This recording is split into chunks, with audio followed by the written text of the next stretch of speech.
7 asnaf ya? Iya, 7 asnaf. Jadi selama kriteria asesmen awal mustahiknya adalah 7 asnaf, menurut saya tidak ada masalah. Gitu ya. Jadi harus 7 asnaf. Infak sedekah itu sebenarnya lebih ke penyaluran ya, yang tidak terbatas pada 7 asnaf. Sebenarnya seperti itu ya. Jadi sebenarnya kalau 7 asnaf boleh nggak ya? Boleh gitu ya. Berarti nyamain zakat gitu ya. Tapi kalau nggak 7 asnaf boleh, boleh. Yang boleh hanya infak sedekah. Tetapi kalau zakat wajib 7 asnaf. Kita menemukan mustahik fakir tidak memiliki pekerjaan, boleh nggak pakai dana zakat untuk zakat pengelolaan tadi? Boleh. Jawabannya boleh. Karena di bahasa syariah pun sudah menyusun. Bahkan sudah ada divisi sendiri namanya bank zakat, gitu ya. Divisi bank zakat, gitu ya. Itu pendaya gunaan. Jadi gimana caranya kita bisa menyalurkan ke para mustahik dengan efeknya adalah, ini yang efek besarnya ya, efek besarnya adalah menjadikan mustahik menjadi muzaki gitu. Tapi kan nggak mungkin dari mustahik langsung muzaki ya, pasti pertama mengunfik dulu minimum gitu ya. Setelah dia udah punya usaha gitu ya, kita ajari, kita sosialisasikan bahwa nanti ada kewajiban milik orang lain di hasil usahanya misalnya. Nah minimum kita akan terima infak dulu. Nah nanti kemudian udah sampai zakatnya baru nanti dia berzakat. Nah tujuannya adalah sebenarnya seperti itu. Jadi gimana caranya zakat ini nggak sifatnya konsumtif terus. Kita ngasih santunan, selesai. Kita kasih apa lagi? Misalnya yang sifatnya langsung ke situ sembako misalnya, maka selesai. Nah sifat yang berkesinambungan atau berkelanjutan ini sedang jadi concern Bapak Ibu.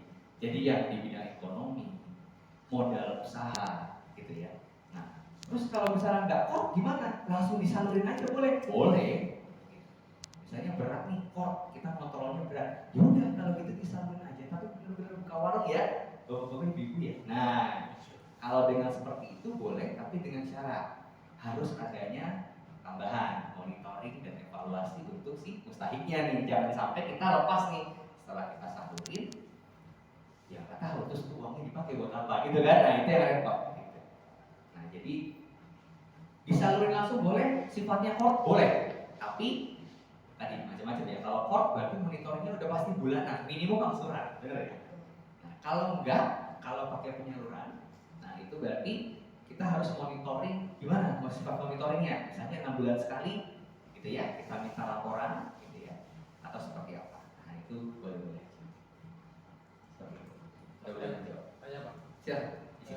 Mulicin ini UPZ ini kan zakat ya. Dan zakatnya ini apa fokusnya tadi Ibu Rahma itu hanya sama besi dan sebagainya itu, atau include dari IS-nya ini, infak dan sedekah. Oke. Itu satu. Yang kedua, itu kalau hapus tagih ini. Jadi waktu itu kita mau nyalurkan ekonomi 100 juta itu 40 misalnya itu transaksinya ini pinjaman atau langsung eksekusi kayak sembako begitu. Dan berikutnya kalau ini bisa pinjaman terus tidak tertagih, nggak bisa nagih ini, itu apakah hapus tagih kan nggak begitu saja kan? Udah saya hapus kan nggak begitu, dokumennya gimana? Terus kalau dulu perusahaan harus dilelang, harus di meja masak dan gitu. Ini apa hanya sekedar pengurus itu udah dihapus saja karena nggak udah tagih 10 kali misalnya. Baik, terima kasih. Untuk UPZ termasuk IS, sedekah ya, Bapak, atau cuma zakat aja, gitu ya. Menurut Perbasnas tahun 2016 mengenai pengelolaan UPZ, bahwa UPZ diperbolehkan mengelola dana ZIS, zakat, infak, dan sedekah. Nah, itu baru jawabannya Pak Manizin. Jadi, kalau boleh atau enggak infak dan sedekah? Boleh. Dari zona itu ya. Jadi, kalau zakat mal aja boleh? Boleh.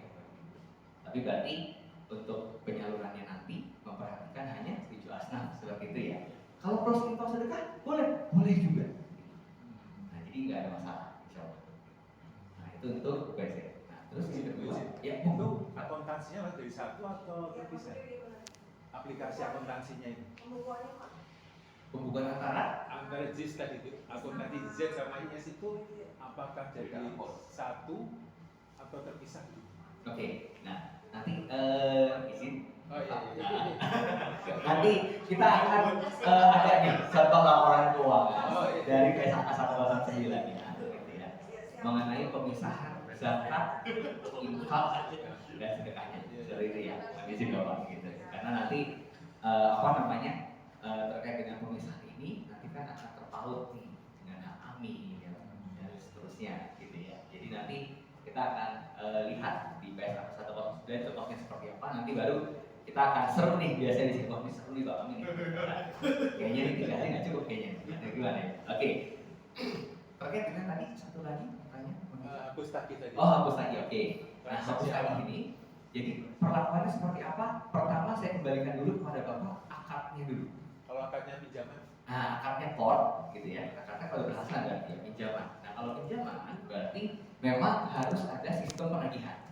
Gitu. Ya. Jadi mau nggak mau mustahiknya harus kita tagih. Dan itu harus dijelaskan di akad awal ya, Pak, pada saat dengan mustahik bahwa dana yang kita salurkan ini bukan berupa penyaluran atau putus gitu ya. Kita harus ada misalnya perikatan nih, contoh misalnya kita harus tetap ya kalau misalnya nggak bayar nanti ditagih atau seperti apa gitu ya. Nah, peraturan mengenai penagihan ini, jadi apakah penagihannya, mohon maaf ya, kita sedang marak pinjol isi Bapak Ibu ya, dan penagihannya mohon maaf galak gitu ya kalau kita bilang itu pokoknya keluarlah itu bahasa-bahasa yang kurang baik gitu ya. Nah, mengenai penagihan ini sampai sekarang memang peraturannya ini masih menjadi penyusunan di Basnas RI gitu ya, dikarenakan tadinya memang kita berdiskusi dengan OJK langsung. Jadi kebetulan pembentukan bank zakat ini kebetulan waktu saya masih ada di Basnas RI gitu. Jadi saya tahu lah sedikit-sedikit gitu ya. Nah, OJK menolak mentah-mentah mengenai bank zakat ini. Kenapa? Karena judul bank menurut OJK harus adanya kriteria, satu adanya bagi hasil, dua adanya bunga bank. Jadi kriteria bank zakat tidak atau gugur ya di mata OJK.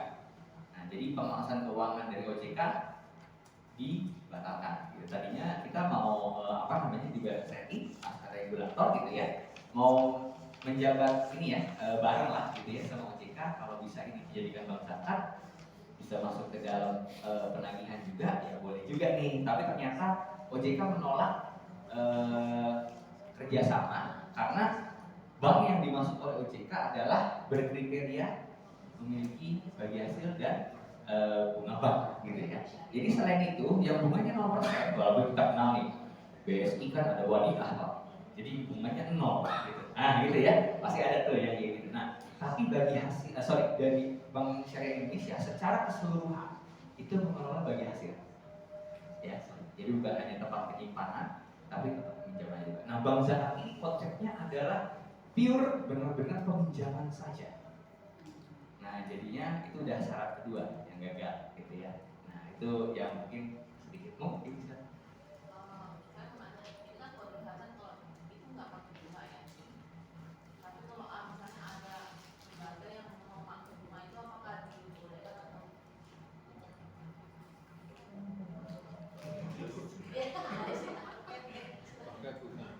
Baik, Khodrul Hasan.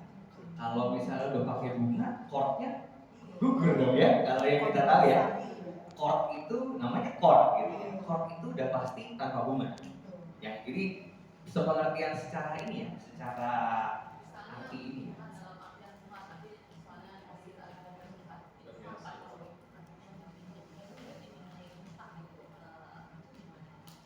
Dimintai infak. Nah ini berarti akadnya agak berbeda ya. Oke, nah, berarti kan ini sebenarnya ingin bentuk sosialisasi sebenarnya ya, menumbuhkan rasa kalau misalnya punya untung ada hak orang lain di situ sebenarnya. Nah kalau misalnya tidak bersifat mengikat, karena infak kan nggak boleh mengikat ya, Bapak Ibu ya. Nah kalau nggak bersifat mengikat, menurut saya boleh-boleh aja.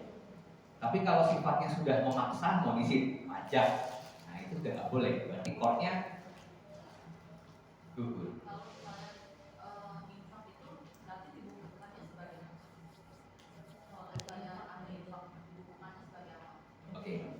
Kalau misalnya dia bayar surat akhir misalnya ya, atau setiap bayar angsuran ada infaknya misalnya gitu ya, nah maka dibuka sebagai pendapatan infak aja, penerimaan infak aja gitu ya. Menerima infak seperti biasa.